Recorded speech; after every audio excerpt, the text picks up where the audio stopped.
Une idée, un projet, un concept qui pourrait changer notre vie, c'est le rendez-vous innovation d'Europe 1 Matin. Bonjour Sandra Freeman. Bonjour Bruce Toussaint, bonjour à tous. Alors on parle d'innovation concernant un organe très complexe, l'œil.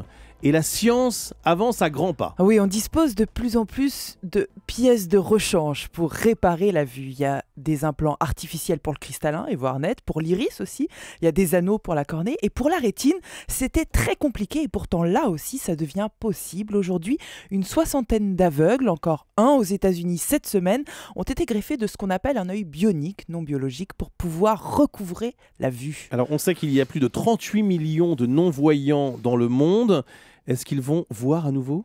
Non, pas tous. Pour l'instant, cette rétine artificielle ne concerne que des patients qui souffrent de maladies dégénératives de la rétine, pas les aveugles de naissance. En France, déjà 4 personnes ont testé ces implants appelés Argus 2. Ça marche avec une petite caméra sur des lunettes dont les images traitées par un mini-ordinateur sont transmises électrochimiquement au cerveau par 60 électrodes implantées dans la rétine de l'œil. Et grâce à ça, les aveugles peuvent voir des images se former, parfois lire des lettres ou même des couleurs. C'est un très bon début et d'autres chercheurs travaillent sur une formule plus évoluée, à 400 électrodes. D'autres encore proposent de remplacer les électrodes par de minuscules cellules photovoltaïques pour, dit-on, une résolution encore meilleure. Et d'ailleurs, les premiers essais cliniques sont prévus en France d'ici 1 an.